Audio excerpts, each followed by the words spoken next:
Nice to see you.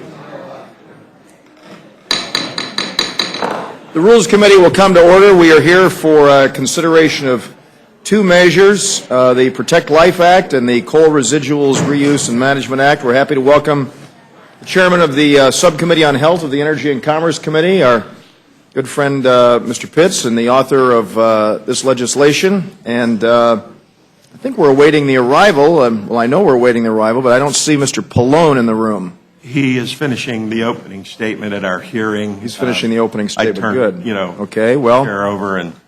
You turn the chair over to him? No, to Mary Bona Mack. It's okay, a joint just wanted to make subcommittee hearing. I was very nervous there. I would have asked you to leave. It would have been an emergency situation. I got a call that we need to come immediately. You've done that, Joe. Okay, well, please, if you have any prepared statement, Mr. Pitts, it will, without objection, appear in the record in its entirety, and we welcome your summary. Thank you, Mr. Chairman. H.R. 358, the Protect Life Act, amends the Patients Protection Affordable Care Act to prevent federal funding of abortion or abortion coverage. It also ensures that nothing in PPACA can be construed to require coverage of or access to abortion, or ensure that nothing in PPACA allows anyone implementing PPACA to require coverage of, access to, or training in abortion services. And further, it gives healthcare professionals protection under the law from being discriminated against for observing their right to conscience in regard to abortion services or coverage. During the 111th Congress debate on H.R. 3962, the Affordable Care Act for America, the House adopted the Stupak-Pitts Amendment in a bipartisan manner by a vote of 240 to 194.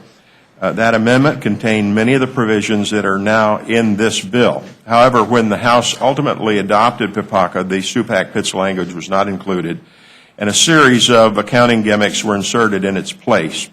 PPACA does not contain comprehensive anti-mandate provisions with respect to abortion for qualified health benefit plans, nor does it clearly prohibit other methods of mandating abortion coverage, such as through prevention care requirements.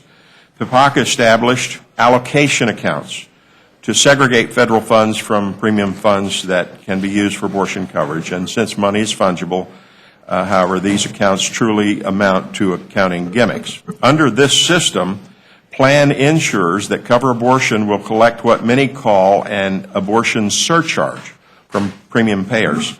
This arrangement fails to prevent taxpayer subsidies to purchase insurance plans that include abortion as a covered service. Even the accounting gimmicks hinge on annual reapproval of the Hyde Amendment, and that is to Labor H. This approach allows the accounting system to disappear, although if the Hyde Amendment is not included in future appropriations bills, it continues. Further, PPACA creates streams of funding outside the scope of Labor H appropriations bills, and such funding is therefore not covered by the Hyde Amendment. The Hyde Amendment offers a two-part prohibition to federal funding of abortion. First, it says no appropriated federal funds can be used for elective abortion. Second, it says no such funds can be used to pay for insurance coverage for abortions. Yet in PPACA, this language is not applied, thus leaving loopholes that inevitably allow federal funding for abortion services and coverage. Those who know the history of the Hyde Amendment understand that having vague and obscure legislative language regarding abortion will lead to potential problems with abortion funding. From 1973 to 1976, Medicaid was required to pay for as many as 300,000 abortions per year due to the vague legislative language governing the Medicaid program. The Medicaid statute never mentioned the word abortion. For 34 years, the Hyde Amendment prohibited federal funding of abortion in most cases, except in the cases of rape, incest, where the life of mothers is at stake. PPACA created a new government role in funding health care, and so the old protection provided by the Hyde Amendment is insufficient to adequately prohibit federal funding of abortion. The Protect Life Act, which we're considering today, brings the entirety of PPACA under the restrictions of the Hyde Amendment. Another less talked about provision of the Protect Life Act is the conscience protection that is akin to the Hyde-Weldon Amendment in Labor H appropriations. Similarly to the abortion funding ban, the conscience protections in current law do not apply to new appropriations in PPACA. Despite creating new sets of regulations to direct government's involvement in health care, PPACA provides no distinct protections for entities from being discriminated against by the government for declining to provide abortion care or coverage. And also the law requires all health insurance on the exchange to cover essential benefits. These essential benefits were listed in regulations issued by HHS and to include all FDA-approved contraception like Plan B or Ella, which can induce abortions, sterilization, and counseling and referrals for such services. The mandate to cover these services poses religious freedom concerns for those who would choose to abstain from such coverage. The Protect Life Act gives health professionals the protections they need to continue to offer life-saving and affirming medical care and coverage without violating their consciences. While the President has issued an executive order regarding abortion funding and conscience protections, the order simply restates the accounting gimmicks already contained in PPACA. Even if the order providing meaningful protections, it could easily be rescinded at any time. So the Protect Life Act is a crucial measure that not only returns to the status quo in federal funding for abortion, it also protects healthcare entities from discrimination that is already occurring under health reform. Thank you, Mr. Chairman. Thank you very much. Welcome, Mr. Pallone. As I said, Mr. Pitts, if you have any prepared remarks, without objection, I'll hear the record. Welcome your summary. Thank you, Mr. Chairman, and I will try to summarize. I oppose the legislation because it attempts to dismantle the Affordable Care Act and roll back women's reproductive rights 38 years, in my opinion. And I also believe the bill is unnecessary and politically motivated. Its provisions are already covered under H.R. 3, another anti-choice bill that the House passed earlier this year. And the Republicans are now considering another extreme and divisive bill when the American people want us to work together to address their top priority, and that's creating jobs. Despite any one person's views on this topic, current law is clear. No government funding can be used for abortion under the Affordable Care Act except in cases of rape, incest, and to save the life of a woman. There have been many audits, inspector general reports, hearings and all, but the bill, and they've all concluded that the law of the land is being followed. The bill is not about public funding, in my opinion. It's an attempt to reopen the contentious issue of abortion and go beyond the regulation of federal funds for abortion. H.R. 358 is a massive overreach of women's health, extensively restricts women's access to reproductive health services and life-saving care. It's a step towards eliminating a choice that our Supreme Court has deemed legal and remains legal to this day. Mr. Chairman, I just will conclude by saying that I'm saddened that what I've witnessed this year by the Republican leadership, first with the passage of H.R. 3 and now with H.R. 358, I think they collectively amount to the most comprehensive and radical assault on women's health in our lifetime. And I don't think the bill is pro-life. It's an anti-women bill. Women need and are entitled to safe, affordable health care options, and this bill only serves to create health and financial challenges that may be impossible to overcome. So I urge my colleagues to oppose the bill. Thank you very much. I have no questions. Ms. Fox. Thank you, Mr. Chairman. I appreciate Mr. Pitts and the work that he does on this issue day in and day out. I'm very grateful to him. I do want to just make one comment about something Mr. Pallone just said. This is not an anti-woman bill. More than half of the babies being aborted are women. That's anti-women. Aborting those unborn babies is anti-women.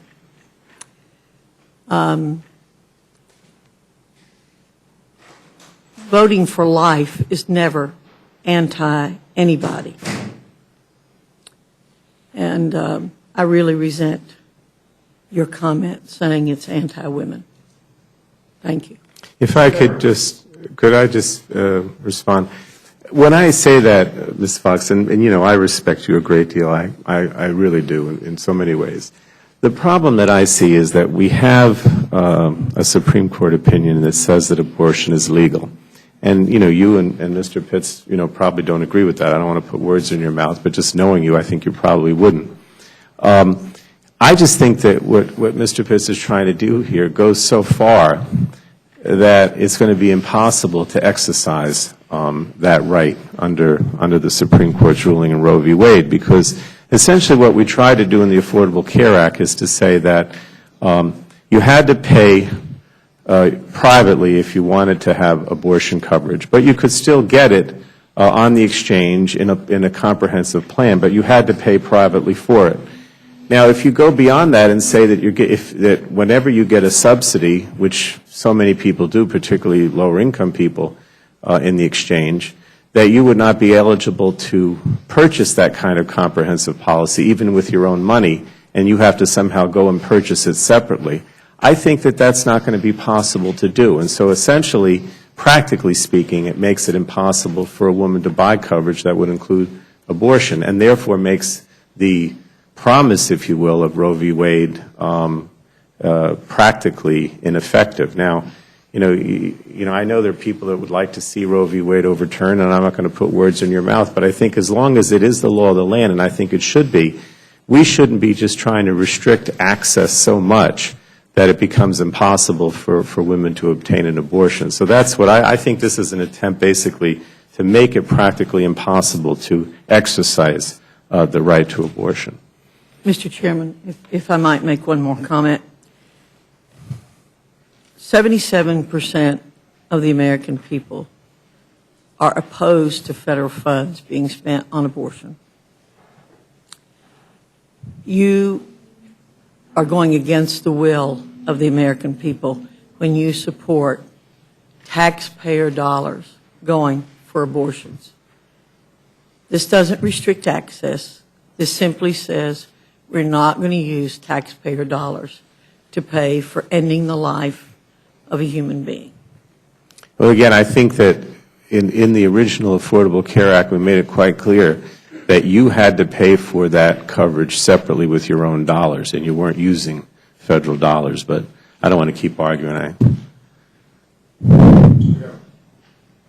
Thank you, Mr. Chairman. I want to thank both Mr. Pallone and Mr. Pitts for being here. And I just want to state for the record, I have great admiration for both men, and I work with Mr. Pitts on the Tom Lantos Human Rights Commission, and there's nobody who is a greater champion of human rights, and especially the upholding the rights of people to be able to worship whatever religion they want to worship in. And so I have a great deal of admiration for him. So I'm not going to go down the line of questioning I was originally going to have, because I really like you. But let me just say a couple of things. One is, I strongly oppose this bill. I mean, I worry, I have the same concerns that Mr. Pallone does about restricting access for women to the right to an abortion if they so choose. I believe that women should have the right to choose. I believe that the way you end abortion in this country, if that's the goal, is not through passing a federal statute, ultimately, banning it. I think it's a lot more complicated than that. But be that as it may, I think this legislation infringes on a woman's right to choose. And I think that it's pretty clear in the Affordable Health Care Act that no federal funds can be used to finance abortion. So I look at this really kind of as a, one of these hot button social issues that continues to divide members of Congress and divides the American people. I mean, I think we should be talking about jobs. I think we should be talking about putting people back to work. I think that's where the focus should be. And in doing so, by the way, you strengthen families. I think this is a diversion. But I was looking at the dissenting views in committee, and under the one of the concerns that was raised was this issue of the failure to articulate a constitutional basis for H.R. 35A, because under the Republicans' new rule, we have to provide the constitutional basis for all of our legislation. And what Mr. Pitts submitted was, he says, H.R. 358, Congress has the power to enact this legislation pursuant to the following. It says the Protect Life Act would overturn an unconstitutional mandate regarding abortion in the Patient Protection and Affordable Care Act. That doesn't seem to me to be a very sound constitutional basis for this bill, given the fact that the Affordable Care Act hasn't been deemed unconstitutional, that under Roe versus Wade, a woman still has the legal right to an abortion in this country. And it just seems, if I read the dissenting opinions, maybe Mr. Pallone, you have a comment on this. I mean, it doesn't seem to meet the standard of the new rules the Republicans put into place. I totally agree with you, Mr. McGovern. I think that the problem that you have here is that this legislation is designed to make it virtually impossible to get coverage for abortion services. And I don't even know whether or not the sponsor would disagree with that. And I think that if you have a constitutional right, it has to be exercised in some fashion. If it can't be exercised because you can't buy the coverage, then effectively you don't have the constitutional right. And that's the whole point of what I've been trying to say, and I think also of the dissenting views of the committee. Well, anyway, I appreciate both of you being here, and I, again, strongly oppose this bill, and I hope that it will not pass on the House floor. But, again, I respect Mr. Pitts, and I respect his sincerity, and I don't doubt that. I just, there's a philosophical difference amongst a lot of members on this issue, and again, it is troublesome to me that at this particular time, when our economy is in such a difficult shape, that this is the legislation that the leadership chooses to bring to the floor. I yield back my time. Let me just say that I appreciate that, and I would hope very much that you would consider treating me the way you treat Mr. Pitts. You claim to like me, and yet you never seem to hesitate to grill me with a line of questioning, Mr. McGovern. As the song goes, you got to be cruel to be kind. Yeah. You got to be cruel to be kind. And I know you've often said to me that there's a difference between the sin and the sinner. So thank you very much. Mr. Bishop. Good grief, I don't even get the kind preface. You mean from McGovern or from Yeah, me? both of you, actually. Yeah. Mr. Pitts, would you like to take a crack at answering the question that Mr. McGovern just asked and Mr. Pallone answered? First of all, there's nothing in the bill that would prohibit abortion. It prevents taxpayer funds from subsidizing abortion or abortion plans.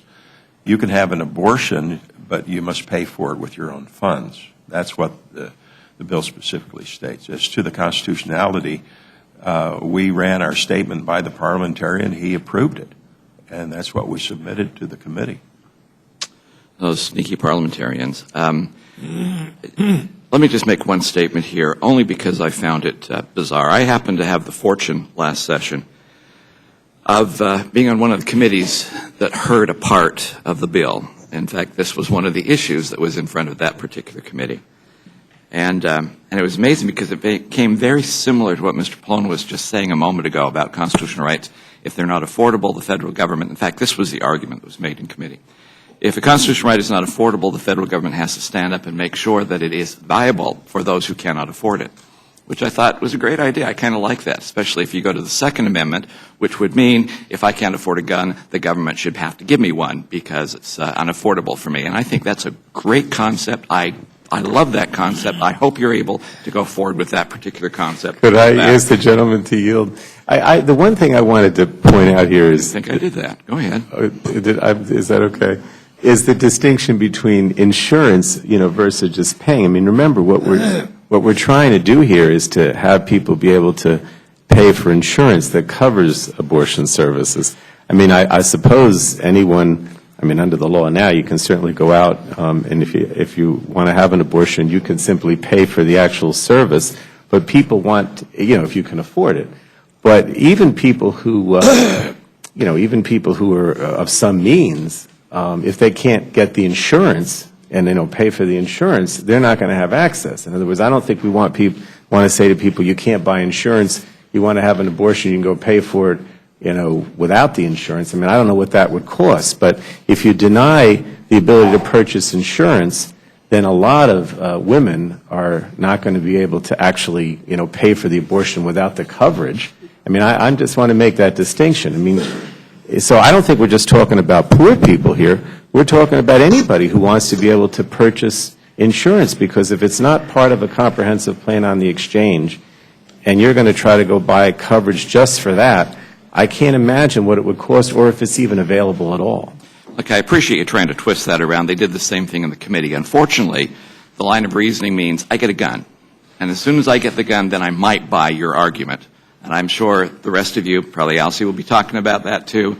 But until I get the gun, I don't buy it. Thanks. I yield back. Hastings. Thank you very much, Mr. Chairman, and thank you, Mr. Pitts and Mr. Pallone. Mr. Chairman, I'm really used to the drill, but it is getting old that we continue to address matters that are not going to become law. I don't have the hard copy of the administration position, but I was informed by a member of our staff that the White House has indicated, or staff or the administration has indicated that if this were to become law, they would veto it. More importantly, I genuinely believe that most people in this country want us to work together to do whatever we can to create jobs. And we are now 280 days into this Congress without really passing a jobs plan, and we have roughly 22 legislative days left in this portion of the Congress, this session. But you're again proposing legislation that's targeted at women's health that in the final analysis is extreme and divisive, in my opinion. All of us in here know that this isn't going to become law. Almost all of us in here know that legislation that included similar language is in H.R. 3, and it died in the Senate, which is not unusual for something to die in the Senate. And that's something else all of us that are legislators know, that that body has reached the point, in my judgment, of being totally dysfunctional. And that said, I know that this is not going to become law, and I guess we have to have useful exercises, and toward that end, I echo the sentiments of Mr. Pallone, and my function and exercise is completed. Mr. Woodall. Thank you, Mr. Chairman.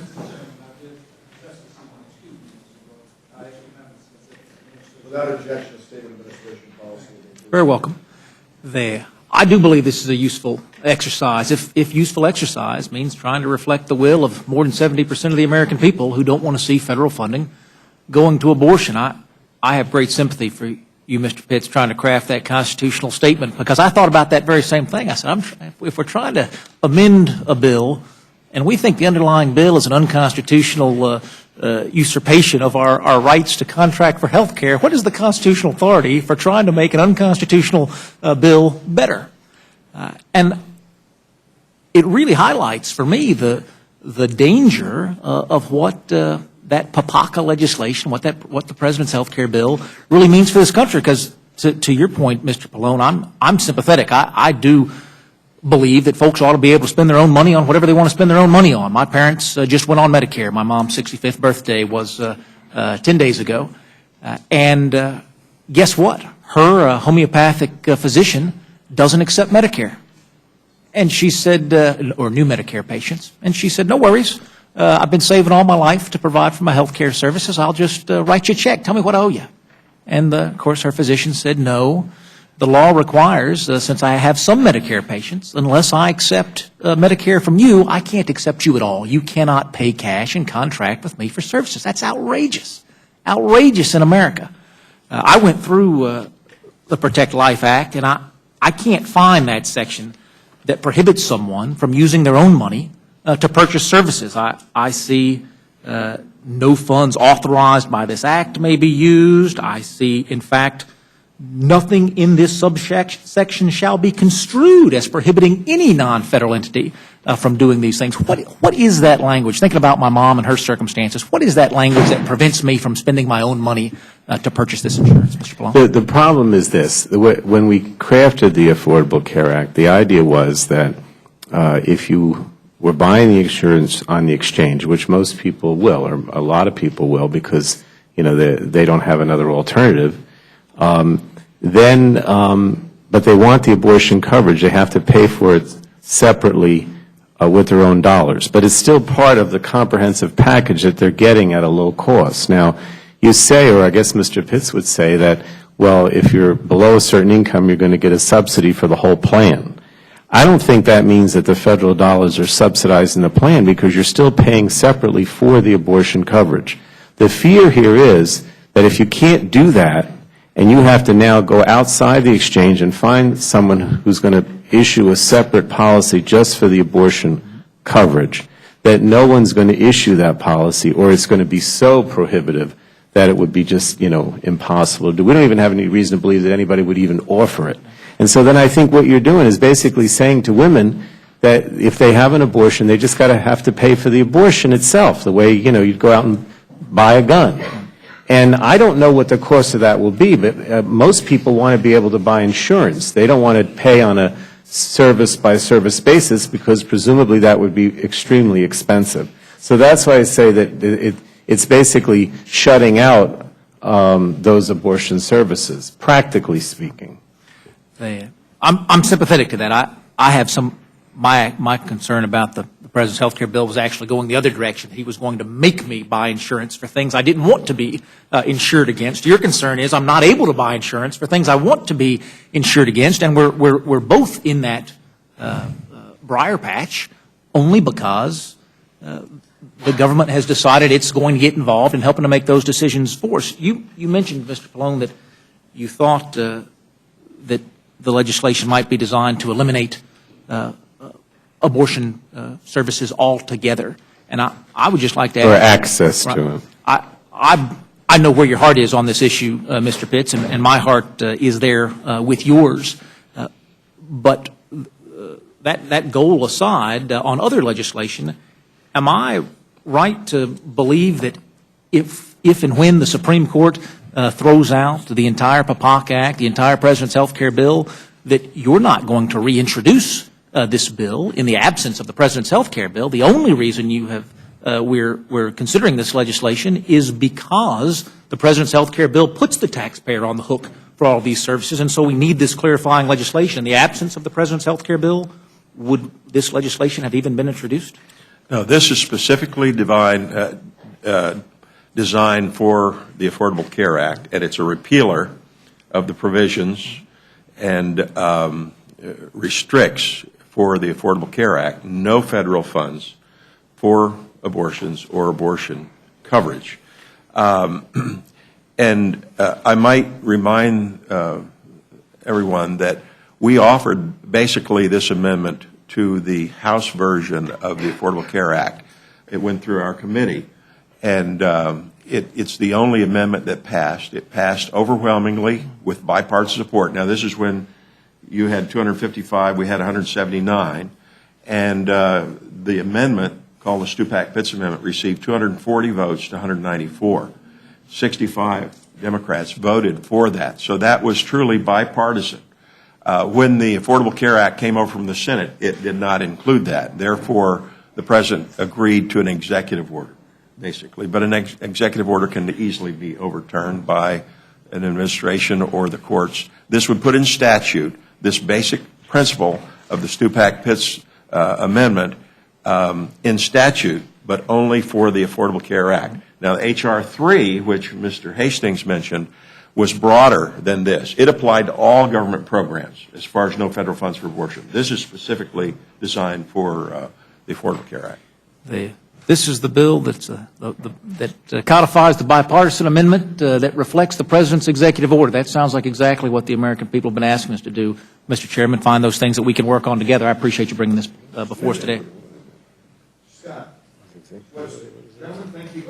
I'd just like to say I appreciate Mr. Pitts bringing this forward, and thank you, Mr. Chairman, for allowing us to hear it. Gentlemen, thank you both very much for being here. We appreciate it. That will conclude the hearing for H.R. 358. Now we'll proceed with Mr. Pincus and Mr. Waxman. Kinley, gentlemen, please come forward. Thank you very much for being here. Mr.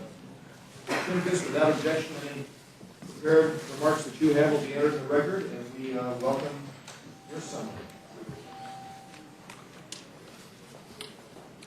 Thank you, Mr. Chairman. It's bittersweet to be back in the Rules Committee hearing room, so I'm happy to be here.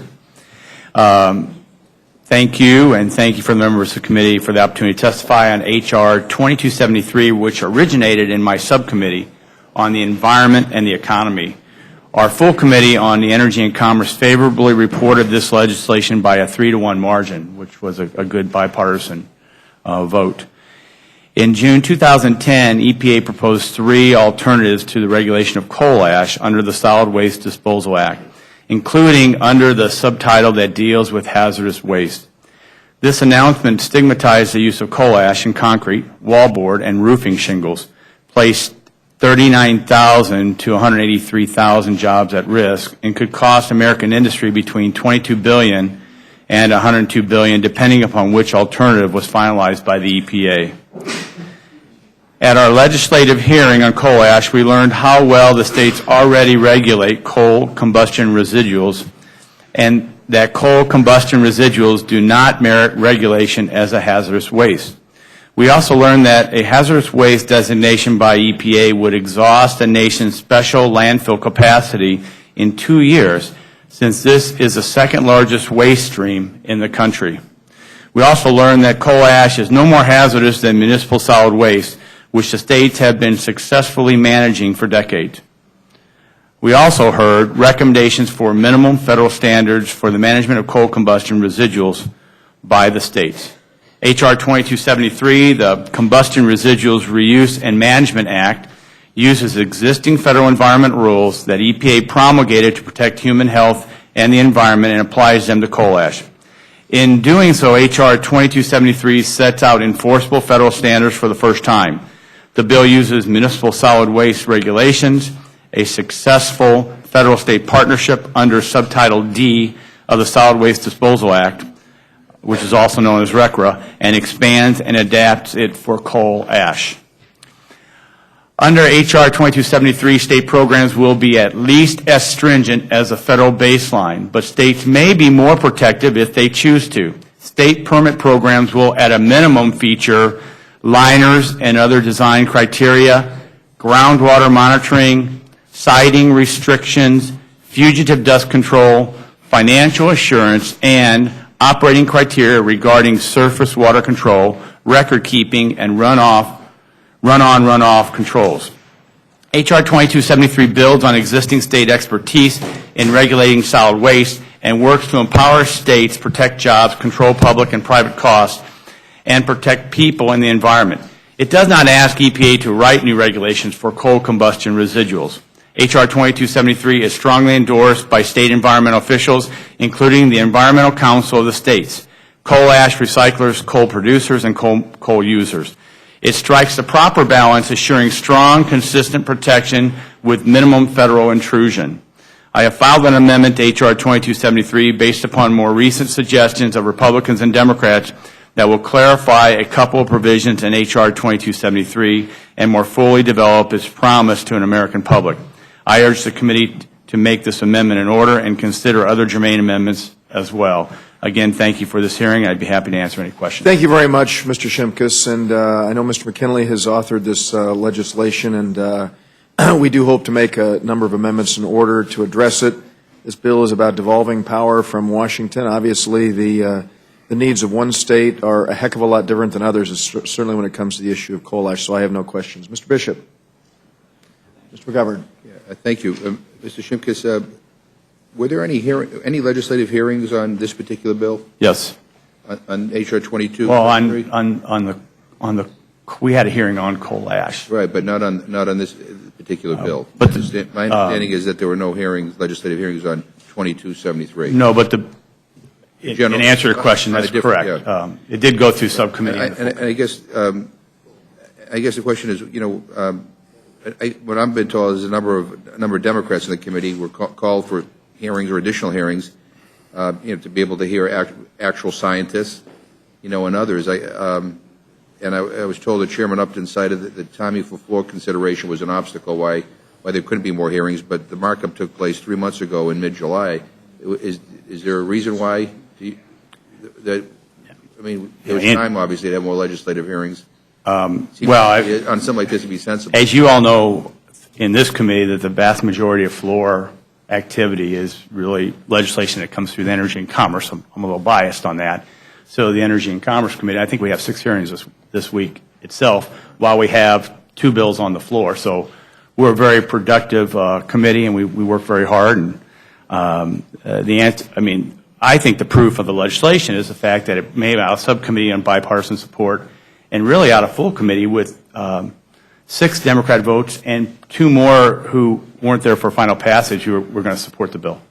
And the time in between has allowed us to talk to individual members to refine that, hence the manager's amendment. I appreciate that, but, not every member is a scientist, and it just seems to me that hearings in and of themselves are not a bad thing. Sometimes you learn things and even change your minds. Am I correct that this bill denies citizens who live near coal ash dump sites any federal right to notice, comment, in a public hearing when new sites are proposed for construction or old ones are expanded? I think to the contrary, this bill would protect all individuals living near ash disposal units by requiring groundwater monitoring, corrective action, and facility inspections. But no, there's no federal right that they're going to have under this bill. Well, what we've done is use this similar to the Municipal Solid Waste Disposal Act. So the same protections on municipal landfills are the same protections that they'll have, under the coal ash provisions. I mean, I guess the concern is that shouldn't people who live in affected areas have the right to some notice and some input and some due process if you're going to build a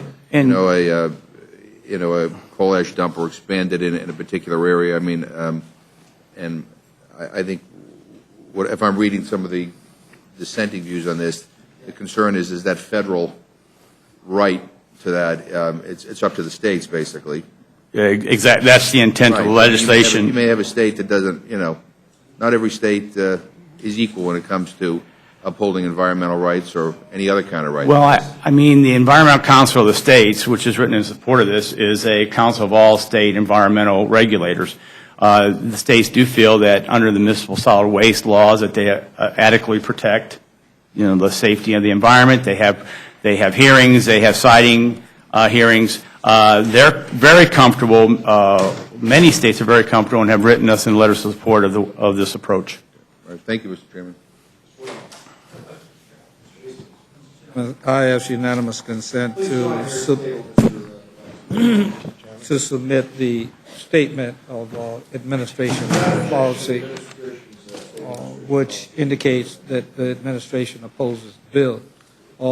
Mr. Chairman, because you're not suggesting, are you, that it's appropriate to regulate household trash in a similar way with coal ash? Oh, I definitely am. In fact, I would argue that in some municipal solid waste dumps you have probably more specific, different chemicals. Just think of what goes out in someone's trash. You have paint cans. You have, you name it. You have mercury from light bulbs that get thrown into municipal solid waste. I mean, yes, that's exactly what we're suggesting. Yeah, well, I disagree with that because I think that clearly we've been able to address matters pertaining to our waste from households in a different way than we have something that we know damages the health of individuals if it gets into wastewater and if it gets into the air. So I fundamentally disagree. Thank you very much, Ms. Tracy. Mr. Waxman, we're in the midst of questioning now of the panel. If you would like to briefly offer a couple of comments, again, we're almost done here. Well, thank you very much, Mr. Chairman, members of the committee, and I apologize for being delayed, but there were two subcommittees going on at the same time, and I had to we know how that goes. Make an opening statement. Thank you. But I appreciate your willing to listen to me so you get another side of the story. The disposal of toxic coal ash is a serious issue, and it deserves a more effective response that this bill offers. The 2008 coal ash spill in Kingston, Tennessee is a dramatic example of our failure to require proper disposal of coal ash waste. As a result, last year, EPA proposed two different alternatives to deal with this problem and to prevent disasters like the one at Kingston and protect groundwater and drinking water from the threat of contamination. One alternative was to regulate coal combustion residuals. Another was to regulate those wastes under Subtitle C of the RCRA law as a hazardous waste. And then the other was to regulate under Subtitle D of RCRA as a non-hazardous solid waste. Under both of these proposals, there would be a minimum federal standard developed to protect human health and the environment. These standards would address wet impoundments like in Kingston and would also ensure that basic controls like the use of liners or groundwater monitoring, dust control, and other engineering measures meet a minimum level of effectiveness. So what we have instead is a bill being brought to the floor that takes both of the EPA's proposals off the table, and it replaces them with an ineffective program that won't ensure the safe disposal of coal ash. We've had hearings in our committee about the devastating impacts of contamination from coal combustion waste, and we've learned contaminated drinking water supplies and ruined property values. Improper disposal of coal ash can both present catastrophic risks from ruptures of containment structures and cause cancer and other illnesses from long-term exposure to leaking chemicals. We've heard about these problems, but we never had a hearing on this legislation. So I asked EPA to analyze this legislation so we could better understand its effects, and the agency analysis should give us all great concern. Under our environmental laws, Congress has always established a legal standard when delegating programs to the states. These standards are the yardsticks by which it is determined whether a state's effort is measuring up, doing the job. They ensure a consistent level of effort and protection throughout the nation. This approach has worked well in other areas. It prevents a race to the bottom among states in which a state is willing to have the laxest protection to become the dumping ground for the nation. Well, the legislation we'll consider on the floor doesn't include any legal standards to establish a minimum level of safety. As a result, the public can have little confidence that if this legislation were enacted, it would result in increased safety. The legislation appears to create a new program for the safe disposal of coal ash, but having no substantive requirements, the dangers posed by coal ash today will remain tomorrow. If the legislation is adopted, no one should be fooled. It won't protect communities living near these waste disposal sites. It won't make high-risk impoundments of coal ash safe. It won't stop contamination of drinking water. In fact, it won't do much of anything. Like the cement and incinerator bills that the House has debated, this bill also violates discretionary cut-go, but the Republicans don't seem bothered by that. CBO found it would cost EPA $2 million over the next 5 years. This is not offset the way the Republican protocols require, because it's their protocols, and it doesn't make any difference. Those are protocols. If it's not convenient, they don't want to waive them. They just want to ignore them. I want my whole statement to be put in the record. I think you delivered it, so it'll be there. Well, I didn't deliver all of it. Unless anybody objects, it'll appear there. Thank you very much, Mr. Chairman, because there are little parts of it that I think ought to be in the record to bring to your attention Scott? when you read it. Mr. Webster. Gentlemen, thank you both very much for being here. And our final witness is the gentlewoman from Alabama, Ms. Sewell. Thank you very much for joining us. And without objection, your statement will appear in the record in its entirety. I think this is your first appearance before the Rules Committee. It is. You'll live to tell about it, I assure you. Thank you, Mr. Chairman. As long as Mr. McGovern is as nice to you as he was to Mr. Pitts. Yeah. Please proceed. To the Chairman and Ranking Member and members of the Committee on Rules, I come before the committee today with a common sense amendment. This amendment strikes a healthy balance between promulgating regulation and protecting the health of the American people and preserving the economic strength and integrity of our nation's businesses. My amendment requires that the businesses that apply for coal ash permits provide the states with two critically important reports. Each business or permittee must provide a description of how their structure that will contain the coal ash will be able to protect against spills of that coal ash. Secondly, it would also require that each business or permittee must present a plan for addressing the spills of coal ash to minimize the impact to local residents and businesses. They must provide that plan ahead of time when they actually provide application for the permit. These two requirements would help states ensure that any tragic or unforeseen spills of coal ash will have a minimum impact on both the public health, jobs, and this economy. Since the devastation of the TVA coal ash spill in Kingston, Tennessee in 2008, we now understand that there are severe environmental and economic consequences associated with coal ash spills. In fact, much of the coal ash retrieved from the TVA cleanup was relocated to Perry County, Alabama, which is located in my district. Therefore, it is of particular concern to me and my constituents and Americans across this country that anyone seeking to locate coal ash within our communities has a plan to address the possibility of a spill. This plan should be reviewed and examined long before a permit is issued. I understand and appreciate the spirit of the underlying bill. It seeks to find a healthy balance between industry and regulation. Undoubtedly, giving states the option of issuing permits for this activity will aid industry in expediting what would typically be a long and arduous permitting process. However, as we help industry, we must also protect our businesses and remain mindful of the constituents and communities that we serve. My amendment provides a layer of protection for our communities and adds no additional burden on the industry. It is a common sense addition to the permitting process, and I think the right thing to do. I thank the committee for their time, and I open up for any questions. Appreciate it. Mr. Woodall. Thank you, Mr. Chairman, and I appreciate the gentlelady's amendment. You and I come from coal country down there where not only do we have to keep our constituents safe from the ash, but need to keep them in inexpensive power and keep our economy growing as we are both fortunate to have there. As I read through your amendment, Ms. Sewell, I know that some of the state agency responsibilities have been dealt with in Mr. Shimkus's amendment, and I know that Mr. Waxman also deals with some of the planning aspects of your amendment.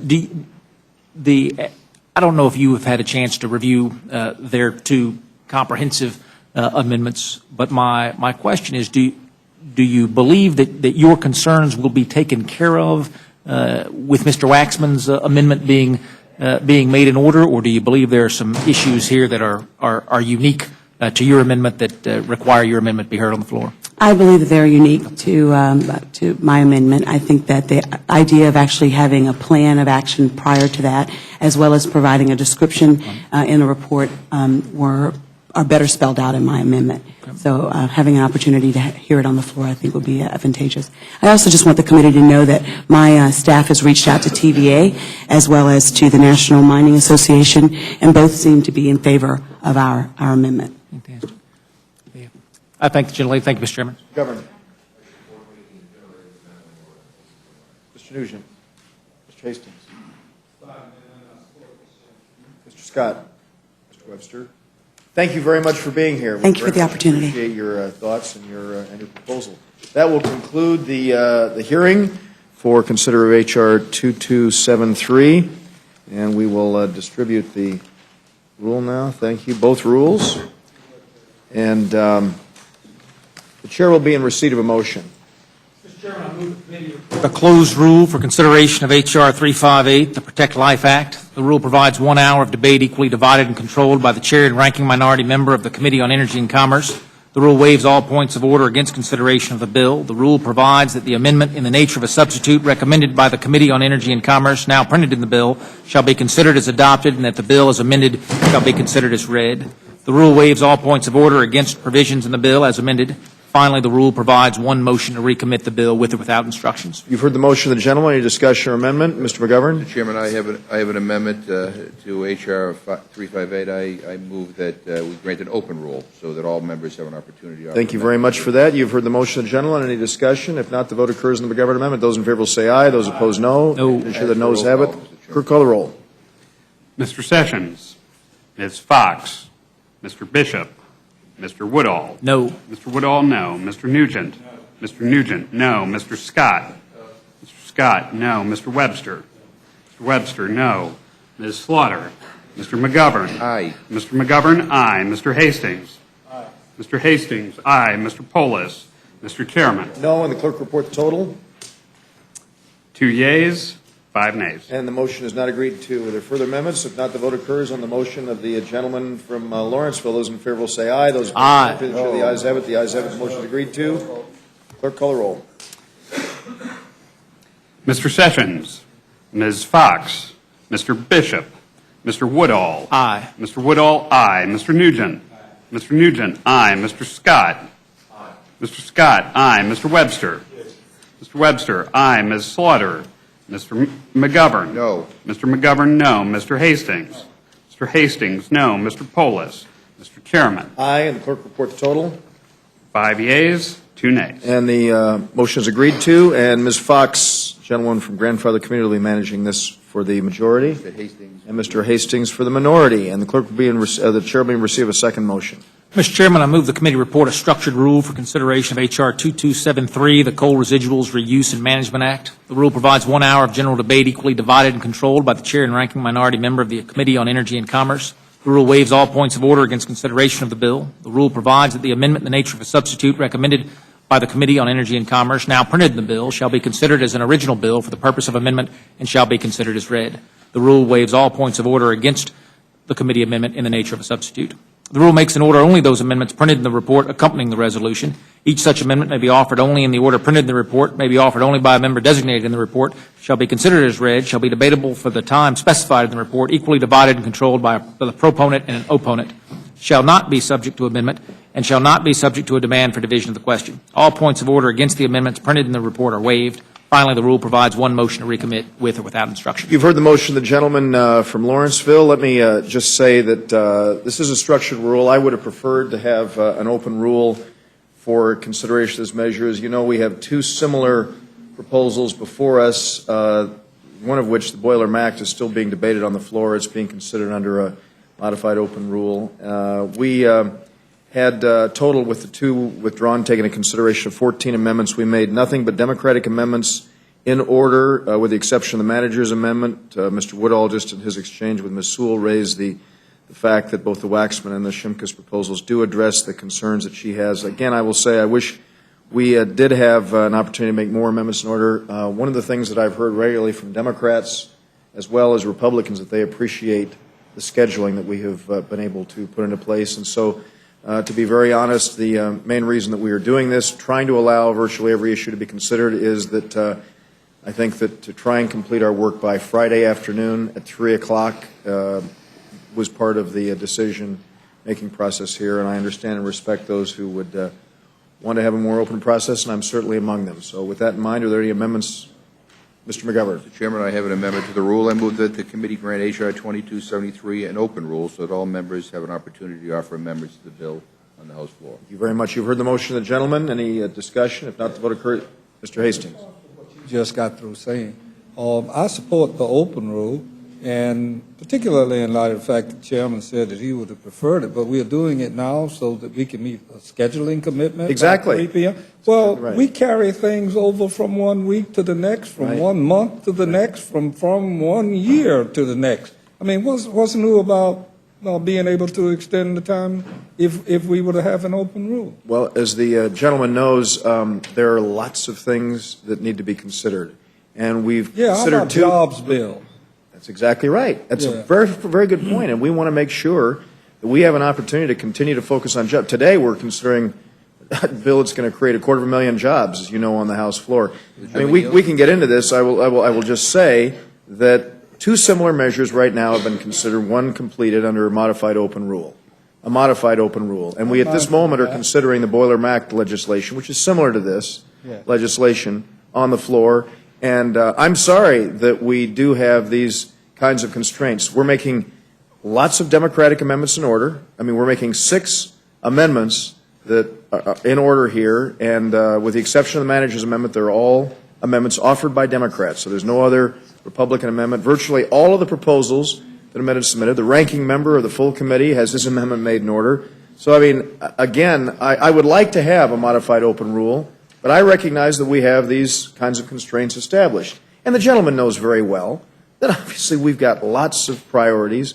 We've got 3 measures we're considering under this. So, I mean, I don't expect the gentleman to vote in support of the rule, but I'm just explaining very honestly and directly, I'm trying to be as candid as possible, why it is that we're in the position that we are. I'll follow you. I yield to Mr. McGovern. No, I thank the gentleman for yielding, and I agree with everything he said. And I would just say that the 2 bills that the chairman is talking about are entirely different bills. And I guess the one thing they have in common is they both attack the EPA, but they tackle 2 different subject matters. And the Speaker of the House promised the openness would be the new standard, not that better scheduling would be the new standard. And again, this bill is not so urgent that it has to be finished by Friday, as the gentleman pointed out, it could easily be carried over. So I think this should be an open rule. Well, I appreciate that very thoughtful perspective. I'm going to encourage my colleagues to vote against the McGovern amendment. Those in favor will say aye. Those Aye. opposed, no. Opinion of the chair, the noes have it. The noes. Clerk, call the roll. Mr. Sessions, Ms. Fox, Mr. Bishop, Mr. Woodall. Mr. Woodall, no. Mr. Nugent. Mr. Nugent, no. Mr. Scott. Mr. Scott, no. Mr. Webster. Mr. Webster, no. Ms. Slaughter. Mr. McGovern. Aye. Mr. McGovern, aye. Mr. Hastings. Aye. Mr. Hastings, aye. Mr. Polis. Mr. Chairman. No. Clerk, report the total. 2 yeas, 5 nays. And the motion is not agreed to. Are there further amendments? Yes, Mr. Hastings. Mr. Chairman, I move the committee make an order and give the necessary waivers for the amendments by Ms. Castor, amendment number 14, amendment number 2 by Mr. Cohen, amendment number 16 by Mr. Ellison, amendment number 5 by Ms. Jackson Lee, amendment number 13 by Mr. Keating, and amendment number 3 by Mr. Kissel, and amendment number 12 offered by Ms. Sewell.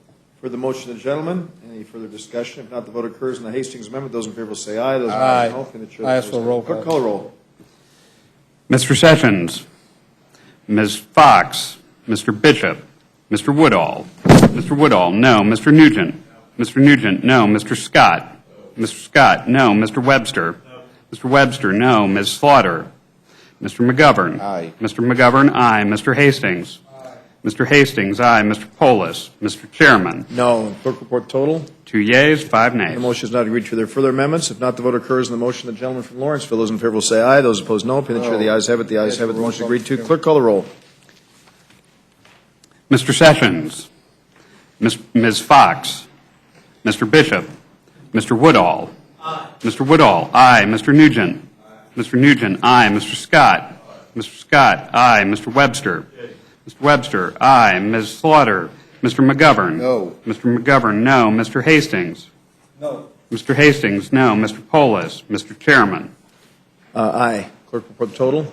5 yeas, 2 nays. And the motion is agreed to, and the gentleman from North Charleston, Mr. Scott, will be managing for the majority, I will be managing. and Mr. McGovern for the minority. Thank you all very much. I appreciate it, and we'll look forward to meeting next week. Without objection, the committee stands adjourned.